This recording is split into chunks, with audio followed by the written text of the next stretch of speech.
할렐루야. 오늘도 굿TV에 함께 하시는 여러분들을 예수님으로 사랑하고 축복합니다. 하나님께서는 로마서 1장 17절에 말씀하시기를 복음에는 하나님의 의가 나타나서 우리를 믿음으로 믿음에 이르게 하신다라고 말씀합니다. 우리의 믿음의 여정을 믿음으로 시작해서 믿음으로 마칠 것을 말씀하셨으니 믿음으로 시작하는 순간 로마서 10장 9절의 말씀에 입으로 예수를 주로 시인하고 마음으로 하나님께서 예수를 죽은 자 가운데 살리신 것을 믿으면 구원을 얻는다고 표현했고, 믿음에 이르는 신앙을 가질 때 로마서 10장 10절의 말씀에 계속하여 마음으로 믿고 입으로 시인하여 구원에 이른다라는 말씀을 우리에게 가르쳐 주고 있습니다. 곧 믿음으로 믿음에 이른다는 신앙은 우리의 신앙이 자랄 것을 말씀해 주는 겁니다. 대표적으로 데살로니가 교회가 믿음이 자랐음을 바울은 기뻐 여겼는데, 데살로니가 후서 1장 3절에 데살로니가 교회 성도들의 믿음이 더욱 자랐다고 표현을 통해서 하나님께 감사하는 바울의 모습을 볼 수 있습니다. 바로 이 부분의 모습이 우리 신앙이 자랄 것을 말씀하고 있는 것입니다. 바로 이 신앙이 자랄 것을 잘 표현한 대표적인 하나의 눈에 보이는 성물이 있으니 성막입니다. 그래서 성막을 통해서 마당들에서 성소의 신앙으로 성소의 신앙에서 지성소의 신앙에 이르는 과정을 통해서 믿음이 자라야 되는 거라는 것을 대표적으로 알 수 있습니다. 근데 이 성막을 통해서 모든 공통점이 있으니 디모데전서 4장 5절의 말씀에 바로 말씀과 기도로 거룩하여짐이라 말씀을 통해서 마당들에서도 말씀과 기도가 필요하고, 성소의 영성에서도 말씀과 기도가 필요하고, 지성소의 영성에서도 말씀과 기도가 필요함을 우리에게 분명히 보여주면서 신앙의 가장 근본이 말씀과 기도임을 상기시켜주고 있습니다. 그 첫 번째의 모습으로 이미 우리는 보았음을 보고 듣고 배웠지만, 가장 먼저는 예수님을 나의 구원자로 믿는 자는 마당뜰에 들어가야만 합니다. 그래서 레위기 4장 25절의 말씀에 번제단에서 우리 죄의 문제를 해결해 되니 예수의 피를 통해서 죄 사함 받는 속죄 은혜를 입을 것을 말씀해요. 그리고 들어가서 이제 물두멍을 통과해야 되는데, 물두멍에서 우리에게 무엇을 말해주느냐? 목욕한 자는 손과 발을 닦을 필요밖에 없다라고 표현하는 예수님의 최후의 만찬의 말씀. 그래서 요한복음 13장 10절 말씀에 제자들이 나를 목욕해 주세요 그랬더니 아니다, 목욕한 자는 이제 손과 발만 닦으면 된다라고는 아주 중요한 말씀이 우리에게 적용되어지는, 그게 바로 물두멍의 영성입니다. 그래서 성경적 관점으로 봤을 때 이 물은 무엇을 표현하냐? 하나님의 말씀을 상징하고 있습니다. 그래서 로마서 10장 17절 말씀에 믿음은 들음에서 나며 들음은 그리스도의 말씀으로 말미암아 말하며, 우리의 신앙의 출발점이 하나님의 말씀을 상기시켜 줍니다. 그래서 비록 어린아이 신앙의 마당들의 신앙이지만 이제는 말씀을 읽기 시작해야 되고 듣기 시작해 말합니다. 왜? 그 말씀을 읽고 들을 때 말씀을 내 신앙이 자라니 로마서 10장 8절 말씀에 말씀이 내게 가까워 내 입에 있으며 내 말씀에 있으니 바로 바울을 통해 전해주는 믿음의 말씀이라 그래요. 그 말씀이 레마인데, 레마의 말씀이 들려줄 때 내 입에 있고 내 마음에 있다는 것입니다. 그 말씀의 신앙의 출발점이 로마서 10장 9절의 말씀에 그 말씀이 내 입에 있음에 입으로 예수를 주로 시인하고, 그 말씀이 내 마음에 있음에 내 마음속에 예수님이 죽으셨다 살아난 것을 믿을 때 구원이 있음을 상기시켜줘요. 맞습니다. 이에 베드로 똑같은 말씀을 하죠. 그래서 베드로전서 1장 23절의 말씀에 우리가 거듭난 것은 썩어질 씨로 말미암은 것이 아니라 썩지 아니할 씨, 지금도 살아있고 항상 있는 하나님의 말씀으로 말미암아 거듭났다고 표현하며, 우리 신앙의 출발점이 말씀임을 가르쳐 줍니다. 그러면 구원을 얻었다고 끝나냐? 아닙니다. 계속 이어서 로마서 10장 10절의 말씀에 역시 계속해서 마음으로 믿고 입으로 신의 구원에 이른다고 표현할 때 말씀을 계속 읽고 계속 들으면서 입과 마음속에 있는 말씀이 선포돼서 구원에 이를 걸 말씀해요. 역시 베드로도 똑같은 말씀을 하죠.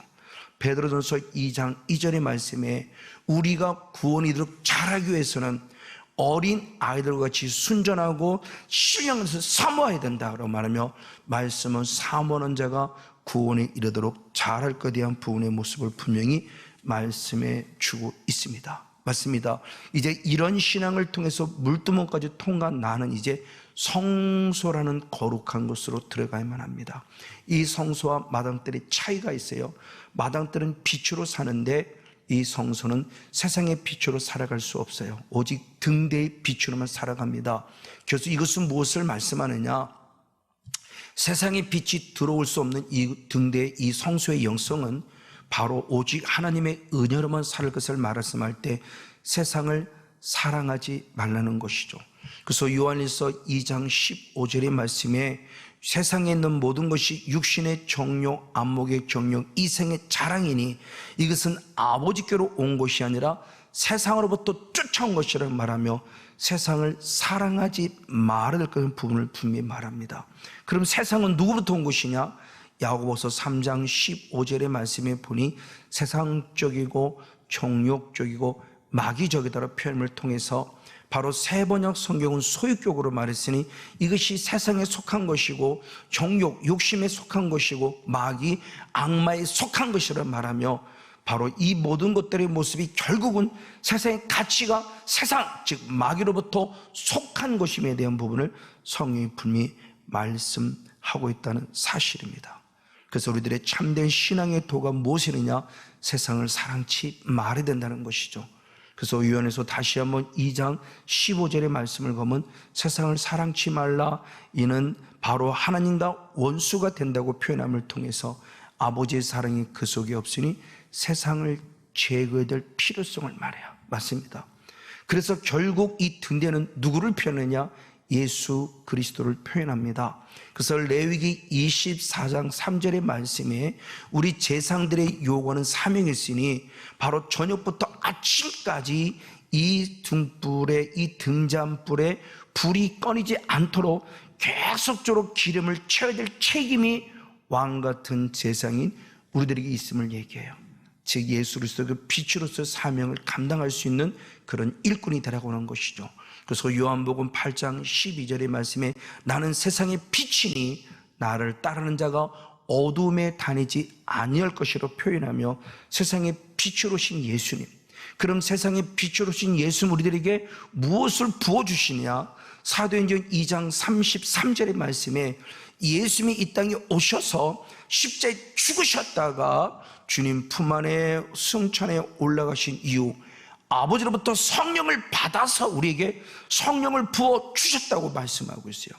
이 똑같은 말을 사도 바울도 말하고 있으니 디도서 3장 6절의 말씀에 바로 예수로 말미암아 성령이 기름 부어진다는 사실을 통해서 빛으로 오신 예수는 성막의 영성 가운데 우리에게 성령의 기름을 부어준 것을 말합니다.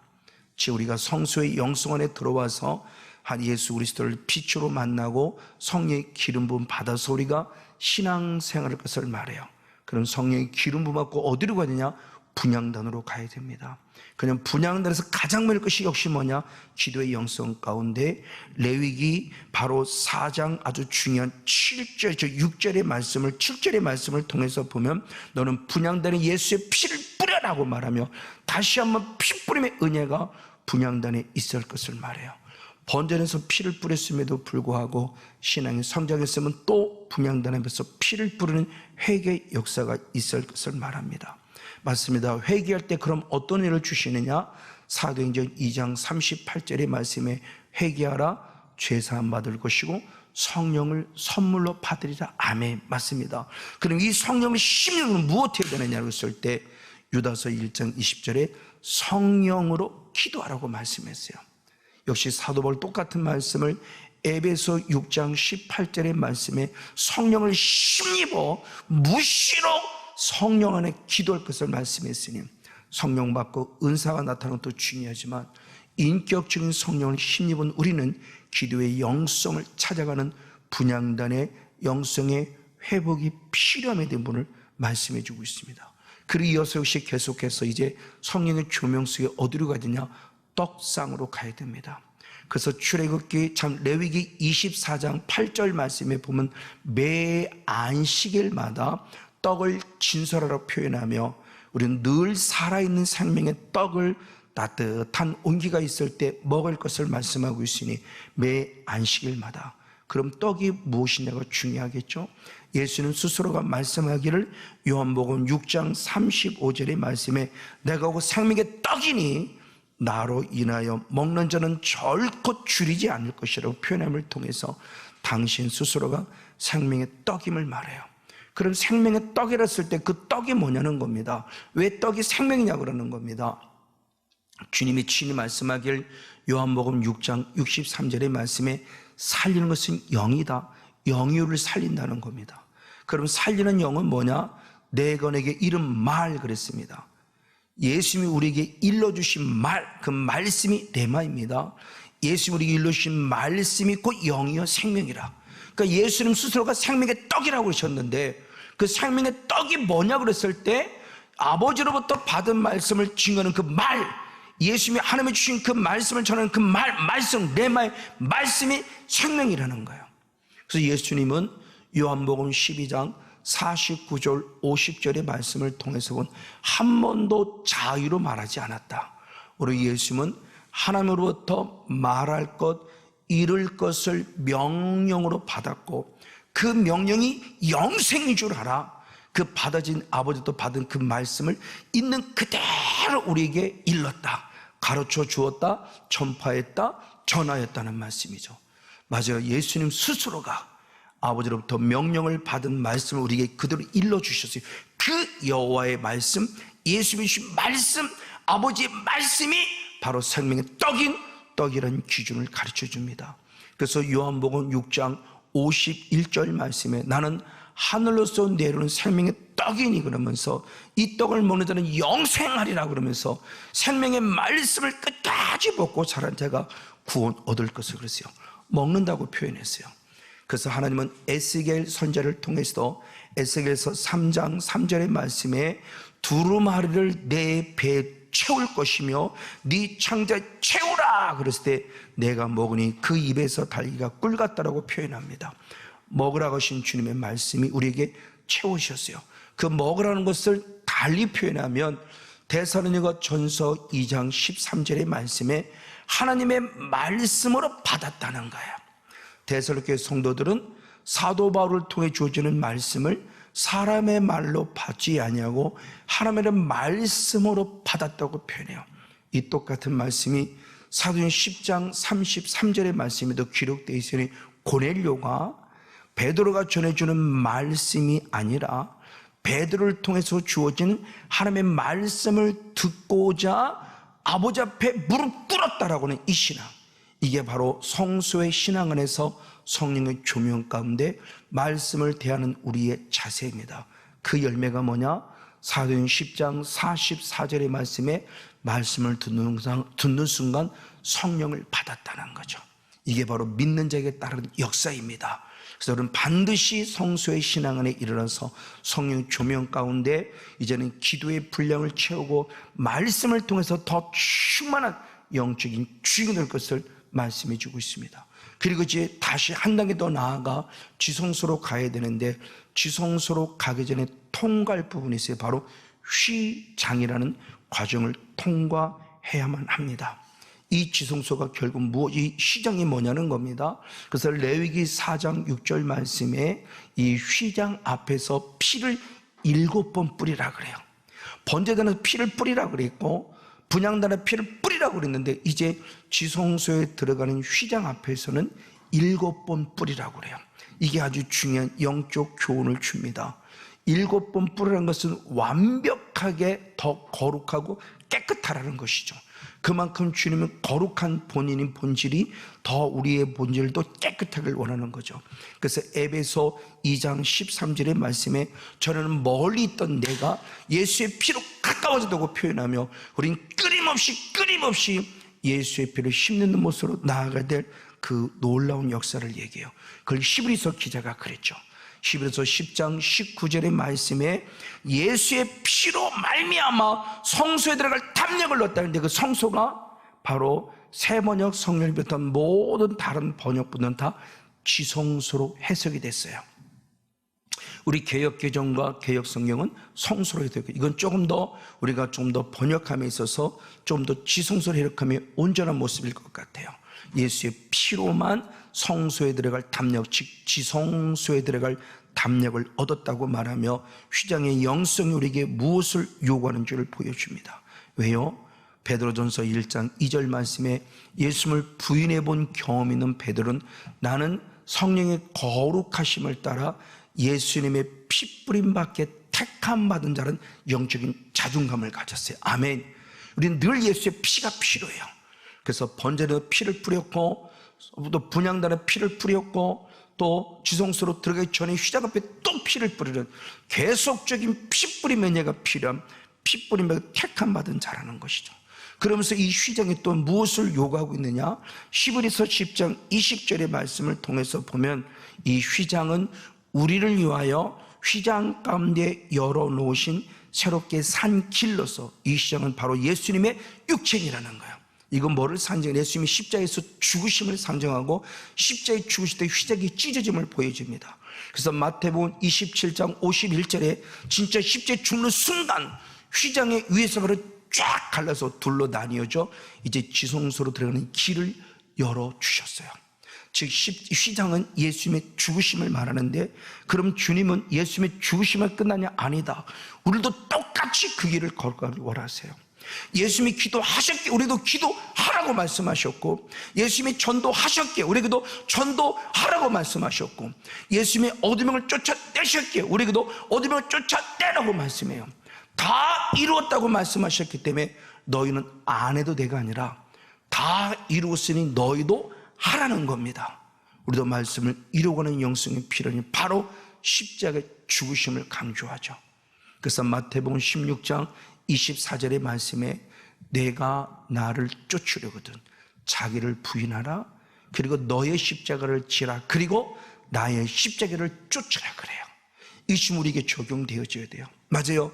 지금 이 순간 성문용 목사라는 사람이 내가 철저히 부인되어지고 내가 십자가 앞에 죽어져야 되고 예수님의 십자가를 걸어가는 자가 됐을 때 내가 진정한 바로 휘장의 영성 안에 관한 것임을 얘기를 해줍니다. 이 십자가의 은혜가 우리에게 주어진 은혜에 나도 죽어야 된다는 거죠. 그 사도 바울이 고백합니다.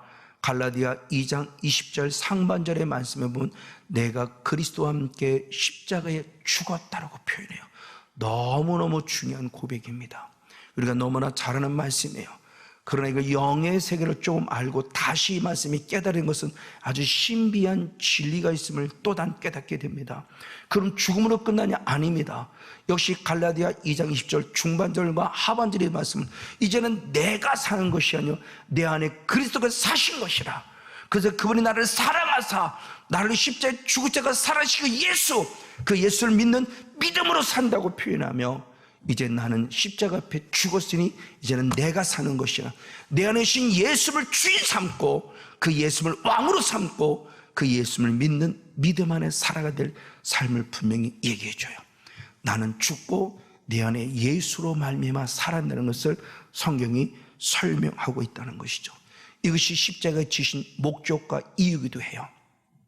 그래서 주님 스스로 말씀하시기를 고린도후서 5장 15절의 말씀에 내가 십자가에 죽으신 이유를 얘기할 때 이제는 자기를 위해 살지 말고 성목사 너를 위해 살지 말고 너를 구원하게 십자가에 신 나, 이제는 나를 위해 살라고 말하며 이제 우리의 신앙의 핵심이 나는 죽고 오직 예수만 위해 살아나는 것을 정확하게 말씀해 주는 것이 바로 휘장의 영성을 통해서 가르쳐주는 하나님의 귀중한 말씀입니다. 이 삶을 실제로 살아간 사람들이 있어요. 누구냐? 대표적으로 여호수아죠. 그래서 여호수아서 24장 14절 15절 이후의 말씀에 보면 오직 나와 내 집은 여호와만 섬기리라, 여호와만 섬기라 말하며 귀한 신앙의 고백을 드리고 있습니다. 이것이 지금 우리들에게 필요한 거룩한 영성이에요. 세상과도 사는 것이 아니라 세상과는 전혀 상관없이 이 세상의 가치를 완전히 끌어냈기에 오직 예수로만 살아간다는 사실을 강조해주는 아주 중요한 말씀이죠. 또는 이 삶을 살아간 적이 있으면 누구냐? 바로 사도 바울이었습니다. 사도 바울은 말합니다. 로마서 14장 7절 말씀에 자기를 위해 사는 자도 없고 자기를 위해 죽는 자도 없다고 표현한 그는 로마서 14장 8절 말씀에 이제는 내가 살아도 주를 위해 살고 죽어도 주를 위해 죽나니 나는 주의 것이라는 신실한 신앙의 고백을 통해서 휘장의 영성으로 사는 우리들이 과연 어떻게 살아갈 바를 말하고 있습니다. 그리고 특별히 이 죽음이 한 번의 죽음으로 끝나지 않습니다. 로마서 15장 31절의 말씀에 보니 날마다 죽었다고 표현해요. 제가 잘 알고 있는 어느 목사님이 당신의 신앙의 요소 속에서 목회자로 살아감 속에서 내 안에 남은 영적 찌꺼기 때문에 많이 고민해요. 그러면서 그가 그림을 그릴 때 나는 죽었다는 겁니다. 그래서 무덤을 그리고 무덤 속에 누워있는 나의 모습을 보여주는데 놀랍게도 이 죽은 내가 날마다 부활해서 내 분노가 살아나고 내 감정이 살아나고 내 혈기가 살아남을 보면서 주 앞에 통탄하는 모습을 보여주고 나중에 금식을 통해서 깨닫고 철저히 죽어져 멋진 승리를 보여주는데 맞아요. 그러니까 한 번 죽으면 안 된다는 것입니다. 한 번 죽으면 내 옛사람은 다시 또 부활해요. 그래서 하나님의 영광을 가리워요. 그렇기 때문에 날마다 죽어는 것을 가르쳐줘요. 그럼 중요합니다. 죽는다고 하는데 도대체 뭐가 죽어야 되는 것이냐는 겁니다. 그냥 막연히 죽는 게 아니에요. 이 고민한 자가 사도 바울이에요. 로마서 7장 21절에 한 영적인 법칙을 깨닫습니다. 선을 행하기 원하는 내 안에 악이 함께 공존했다는 것을 깨달아요. 충격입니다. 그렇게 성령 충만한 바울도 악이라는 존재가 공존함에 나는 어떤 자였느냐? 로마서 7장 24절의 말씀에 오라 나는 곤고한 자로다. 누가 나를 사망의 몸에서 건져낼 거라고 말하며 한탄해요. 왜? 선을 행하는 내 안에 악도 공존해서 내 삶을 곤고하게 만들어가고 사망의 음침한 골자로 인도했음을 알아요. 그래서 또 다른 영적인 법칙을 깨달으니 로마서 7장 23절에 또 다른 나의 법의 모습에 있는 이 잘못된 이 악이란 존재가 결국 나를 죄의 법으로 사로잡는다 그래요. 죄의 법 아래로 사로잡는다 그러는데 그 죄의 법 아래를 사로잡는다 그럴 때 세번역 성경은 나를 포로로 삼았다는 거예요. 그러니까 죄의 종이 되겠다는 거예요. 즉 내 안에 악이란 존재가 죄의 법을 섬기게 만들었고 죄의 법을 섬기게 만들어서 죄의 종노릇하게 만들었다는 끔찍한 사건을 기록하고 있어요. 맞아요. 바로 이 모습을 통해서 그러면 어떻게 하면 이걸 이기지? 그러게 로마서 8장 2절의 말씀이 있으니 생명의 성령의 법으로 죄와 사망의 법과 싸워 해방되었다는 사실을 통해서 성령으로만 이길 수 있다는 거예요.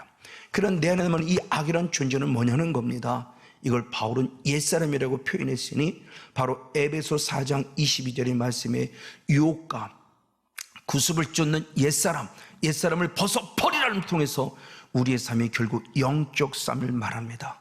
그래서 로마서 6장 6절의 말씀에 옛사람이 십자가 함께 죽어졌다는 것은 다시는 죄의 종로로 타지 않겠다는 거예요.